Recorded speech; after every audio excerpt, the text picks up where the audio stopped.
Episode 56, Nauvoo Under Siege, Scandal, Seduction, and Secret Marriages.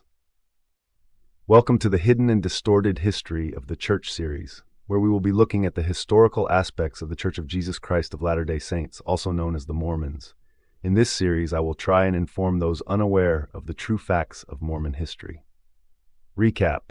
Last week, we dove into Joseph Smith's desperate attempt to back the Book of Mormon by using Josiah Priest's American Antiquities. We exposed Smith's growing polygamy scandal as he took on more wives, and John C. Bennett went public with explosive accusations against Smith on multiple fronts. A dramatic search and rescue mission unfolded for Orson Pratt. We wrapped up with Joseph and Brigham pressuring a female saint into marrying young, pushing her into a decision she had no choice but to make. This week, we dive into Joseph Smith's frantic attempts to dodge extradition as Missouri turns up the heat. While hiding out, he secretly marries a teenager, writes incriminating letters, and leverages Nauvoo's legal system to stay a step ahead of the law. John C. Bennett keeps the pressure on, exposing Smith's growing polygamy scandal, while Orson Pratt pays the price for refusing to fall in line.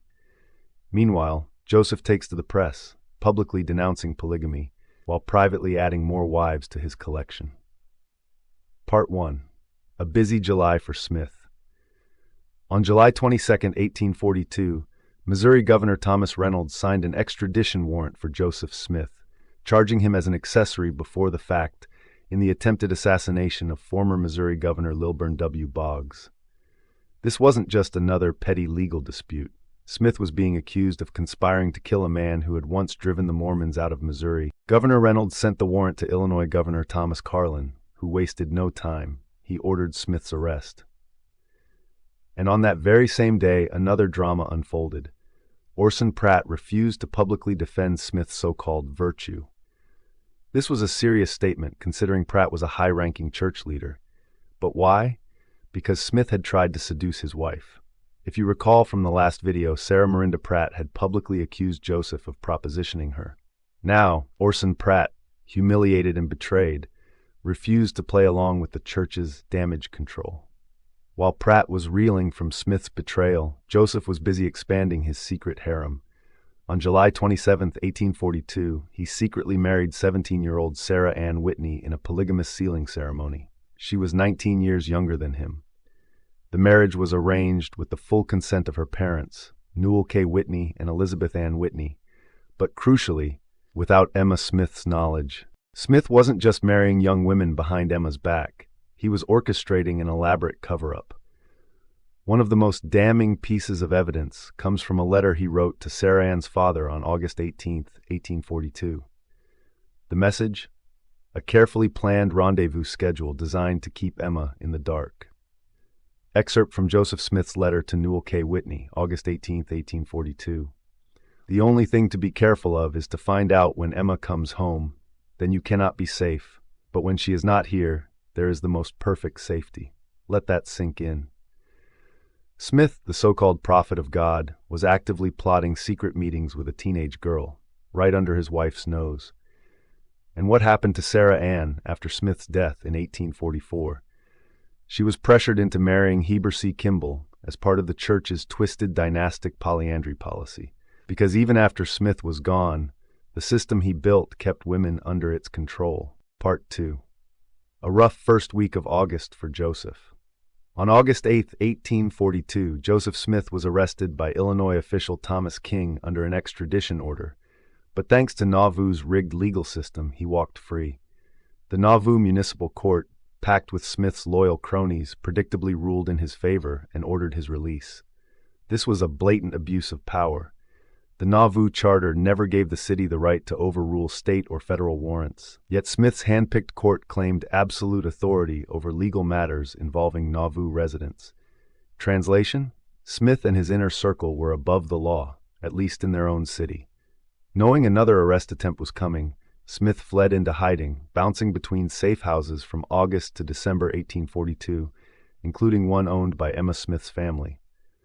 The so-called prophet spent months dodging justice, proving once again that he was far more skilled at evasion than divine revelation. Part 3. Joseph on the run from the law. By August 17th, Smith had already moved twice in a short period. He was hiding in the home of Edward Sayers, a Nauvoo resident and friend of the church. According to Willard Richards' journal, a traveling stranger unexpectedly approached the house, unaware that Smith was inside.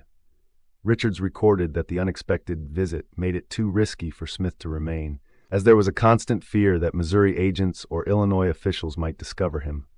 As a result, Smith quickly left Sayers' home and relocated for a third time. On August 18, 1842, while Joseph Smith was in hiding to avoid arrest, he wrote a letter to Newell and Elizabeth Whitney, asking them to visit him in secret, along with their daughter, Sarah. At this time, Sarah was one of Smith's recent plural wives, having been married to him earlier that year, in the spring of 1842. The Whitneys were prominent figures in Smith's inner circle and had supported him throughout various controversies, including his practice of plural marriage, which was kept secret from much of the broader Mormon community. However, the Whitneys' visit was cut short when they learned that Emma Smith, Joseph's first wife, was on her way to see him. The Whitneys, likely understanding the sensitive nature of the situation, left quickly to avoid any complications or confrontations that might arise from Emma's presence. This decision underscores the secrecy, tension, and complicated dynamics within Smith's personal life at the time, particularly regarding his plural marriages. Smith had instructed the Whitneys to destroy the letter after reading it, but they chose to keep it. The letter was later preserved and became an important historical document that provides insight into Smith's actions during this period, as well as the secrecy and personal conflicts that surrounded his relationships and the practice of plural marriage. On August 19, 1842, John C. Bennett produced a transcription of the letter Smith dictated for Nancy Rigdon. This letter, often referred to as the Happiness Letter, is a key document in understanding Joseph Smith's evolving teachings on polygamy. John C. Bennett produced a transcription of the letter, which had been originally dictated by Joseph Smith to Nancy Rigdon, the daughter of Sidney Rigdon. The letter was written in Willard Richards' handwriting, one of Smith's close confidants and secretaries. Joseph Smith stated, "That which is wrong under one circumstance may be, and often is, right under another. Whatever God requires is right, no matter what it is." This reasoning strongly aligns with Smith's justification for plural marriage, suggesting that moral absolutes could be overridden by divine command. This philosophy was a significant departure from traditional Christian teachings and became central to the doctrine of plural marriage that Smith introduced privately in Nauvoo. Publishing this letter was part of Bennett's effort to prove Smith's involvement in polygamy at a time when the prophet was still publicly denying it. The document was instrumental in early public exposure of Smith's secret polygamous teachings, adding to the controversies that would eventually lead to heightened tensions in Nauvoo. It shows that, despite public denials, Smith was actively engaging in private efforts to introduce polygamy and justify it under the guise of divine will. Part 4. Mud Thrown Around. On August 27, 1842, William Smith, acting as editor of the Wasp, published a vicious attack on Nancy Rigdon. And why? Because Nancy had dared to expose Joseph Smith's dirty little secret, a so-called prophet who had propositioned her, claiming God commanded her to become one of his plural wives. Nancy rejected Joseph's twisted advances, and that didn't sit well with the Smith family. So William retaliated, slandering Nancy by accusing her of having an affair with John C. Bennett, the very man who had blown the whistle on Smith's polygamous empire. Conveniently, while the church publicly condemned Bennett as a scapegoat for their mess, William Smith, Joseph's own brother, was protected despite his own questionable conduct. Typical Smith family tactics: deflect, deceive, and destroy anyone who dared speak the truth. Sidney Rigdon, caught in a delicate balancing act, responded with calculated precision. In his letter of denial, Rigdon carefully distanced his daughter from Bennett's public exposé, sidestepping any direct attack on Joseph Smith or the church's leadership. His wording reeked of caution. Rigdon was clearly trying to shield Nancy's reputation without risking his own position within the church hierarchy. Rather than openly confronting Joseph Smith, Rigdon's response shows a man trapped, desperately defending his daughter while still towing the line to protect himself.